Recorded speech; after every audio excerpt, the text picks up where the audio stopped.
Hey, what's up, y'all? Back again, video number 19.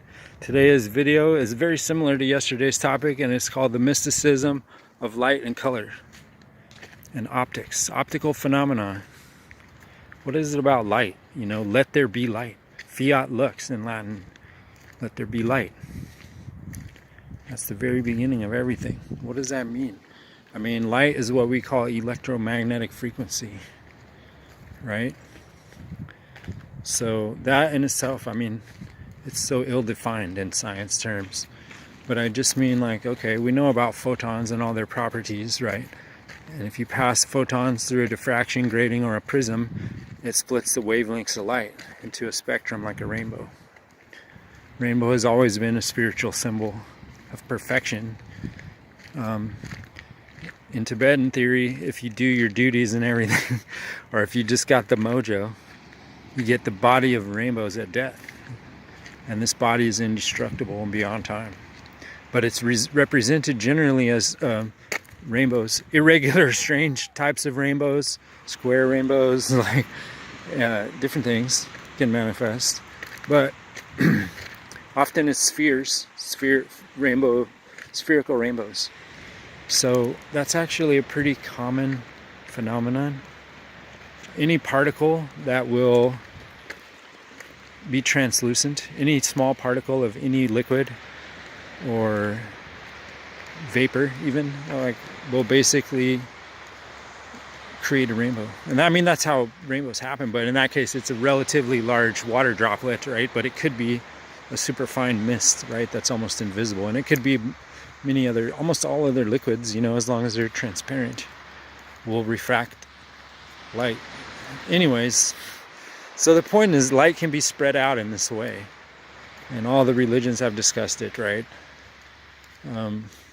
There's all kinds of things I could say about it. Even, I mean, the Rainbow Bridge, I think, was a Chumash thing right here on this land where I'm standing right now. I mean, the Rainbow Bridge was, I think, 22 miles north of here at Point Conception or something like that. But all these western facing stretches were, I mean, Point Conception was the main jumping off point, but it was a general thing about this area. They considered it a gateway across the Rainbow Bridge to the islands, which I find very interesting. But anyways, interestingly, this is the same terminology that the Tibetans use, and they describe the Vajra Bridge, right? And it's a transition between these two worlds, right? And Tibetans have the bardo, what they call the bardo, right? There's 6 bardos of existence, and the death is one of them, right? It's a transition phase, and the word bardo means almost like an island. It's kind of like a stopover, you know? And so you just ride the Rainbow Bridge between these different manifestations of our consciousness, and each one is transitional, like, you know what I mean? That's the crazy thing. It's all impermanent. But, like, we cling to this life for some reason, and this body, even though it's always in decay, unless you're doing a super good job. Even then, it's in a slow decay.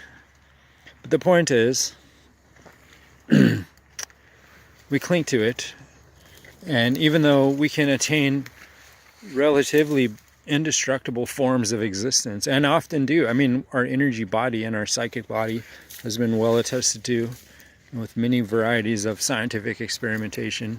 I mean, I would say the magnetic field around the human body is pretty easy to detect. It doesn't take so much, you know, but there's other types of phenomenon as well. But let's just say there's an interconnection between light and all our cells. Okay, take DNA, for example. Every time a cell divides, it's dividing and replicating its DNA. So when this starts to happen on a large scale, say there's a certain tissue that's growing and all these cells are dividing, each cell is like emitting this frequency of ultraviolet light. And actually also, if you take that light spectrum and shine it on cells, they'll start to multiply in that way, or they'll increase their multiplication, you know what I mean? So it's like things like that. Optical cellular communication.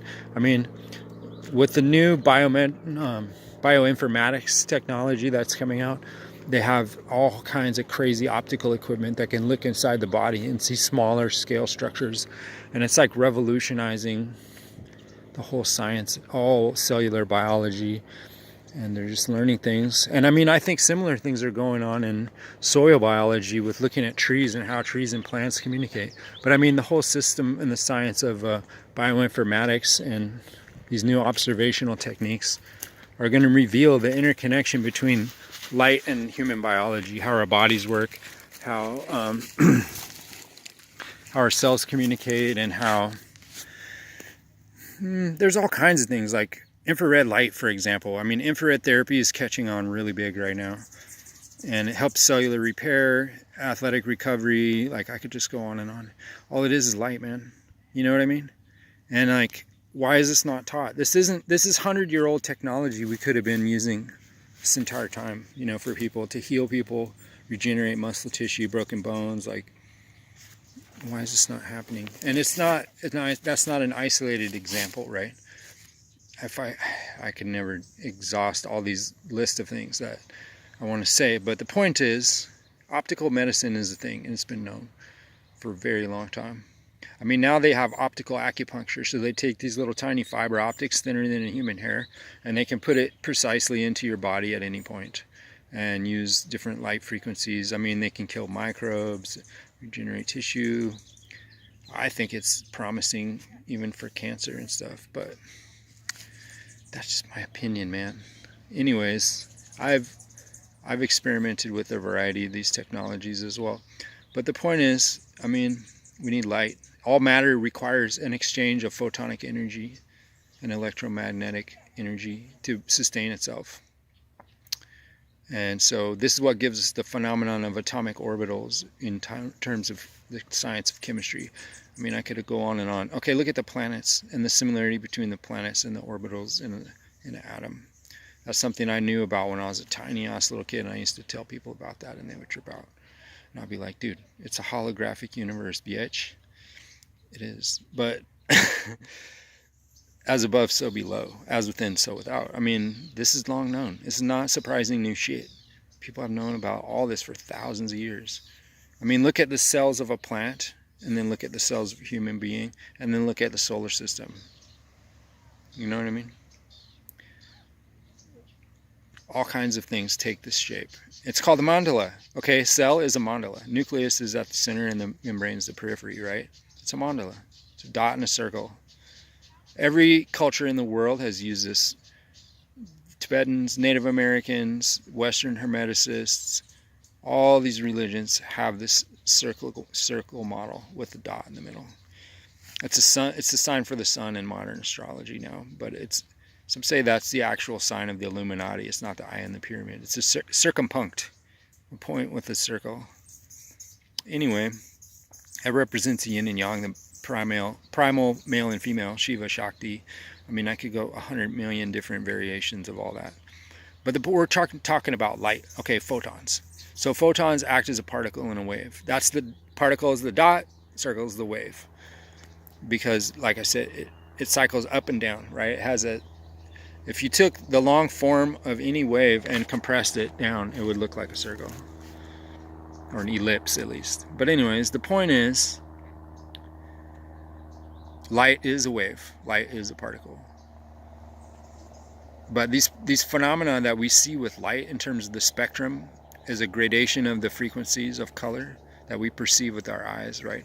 That same periodistic phenomenon. I mean, look at music. Okay, did you know light and sound are 72 octaves apart? If you took the frequency of an audible sound, like C, like the note C, and went up 72 octaves approximately, you're going to hit red light. Pretty interesting, right? I think so. And this has long been known. And it's also long been known that the planets and stars all emit frequencies, radio frequency. I mean, Jupiter is like a huge radio transmitter. Unfucking believable, man. And I mean, this is what nobody understands. They don't understand optics and electromagnetics and how they relate and how everything in our universe is tied together through that phenomena. And this is long known. This is ancient mystical shit that's in paintings from fucking thousands of years ago, man. I can't even explain it all to you. But okay, take for what I just said. The mandala, you know, the medicine wheel of the Native Americans, you know. It's all the same. It's all been used everywhere in the world And that's the basis of all these different religions. And they all worship light in different ways, right? And so we're beings of frequency. That's a cliche that all kinds of people have been saying, but think about it though, more. Like, think about how, if we're beings of frequency and our whole body and all our cells and our brain waves and everything runs on frequency, what does it do to carry around, you know, millihertz, megahertz, you know, like these little fucking wave transmitters everywhere, right next to your junk most of the time. And like chemically neutering yourself with the radiation so that your sperm count drops and the motility of the sperm drops and you become sterile, cucklord, trisexual robot clone who is completely detached from human reproduction and normal biology of trees and leaves and birds and fish. That's bad. I don't think it's good. How is humanity going to survive independent of all the full matrix of life that we have depended on for millions of uncountable eons, dude? Now everyone's trying to live in a stack and pack with their little computer and their Wi-Fi. And that's living hell. There's nothing worse than that ever. It's terrible. It's terrible. You're cut off from everything. That gives you life and makes you vibrant and alive and heals you and makes you happy. And I mean, look at the beauty of it all. Look, you can't even, if you were to go microscopically examine any piece of this, it's unbelievable. The structure, the order, the function, the diversity, the aroma, the scent, the smell, the taste, the medicinal power of the eucalyptus tree. You have no idea. This whole plant, from the roots to the tip of the leaf, is medicine, dude. It's medicine and healing power and wisdom of fucking centuries that you can't even comprehend. But yet that's all completely disdained and burned and hacked and clear-cut and fucking for nothing, for no reason at all. Because humans are mentally fucking ill. They're retarded and mentally ill right now. They're completely detached from the natural matrix of life. Look at who's ruling us. Look at who's ruling the planet, dude. It's these decrepit ass crack addict fucking people. They're the worst of the worst. They are. Everyone knows this. Like, it's not even unknown. This is not a controversial hypothesis. Everybody knows what I'm saying is true. But nobody does anything. You know what I mean? Or you maybe go loot some Nikes or something like that, or burn shit down, or like knock a statue over or something like that. But what does that actually do? Like, how does that address the problem? Humans have been dumbed down to herd animals, dude. It's not cool. It's not fun.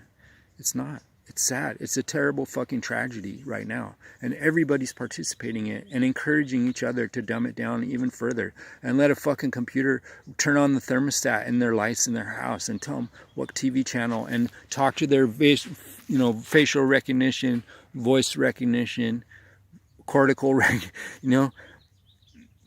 how is this normal or fun? It's not even beautiful. It's insane. It's gross and ugly and it smells bad. It smells like ozone and fucking carbon and doesn't smell good. It smells like death.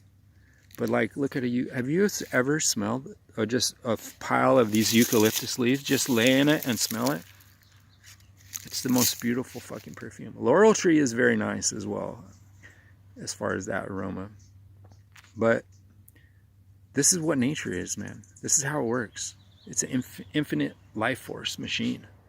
It's self-replicating. It never goes away. It survives and it thrives and it interconnects with the inconceivable matrix of life and minerals in the soil, gases in the air. And guess what keeps the tree alive? Light, photons, baby. Photosynthesis. You understand? There's a tiny crystal in all these leaves.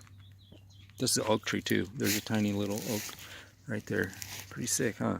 But anyways, the chlorophyll, it's a magnesium-based crystal that's inside all those leaves. And it uses photons to create electrons and other energetic phenomena to drive the life force of this tree around. And so humans are just the same. We need light. We need light to live. We need both metaphorical light and physical real light. And maybe we are made of light, because if you think about it, we have our nervous signals that give us all our senses and give us our feelings and sensations. That's electromagnetism. It's electricity, and it's a form of light. It's a plasma. It's a low energy plasma, just like fire. So it's all right there for you. Life force is there. It's everywhere. Don't run from it.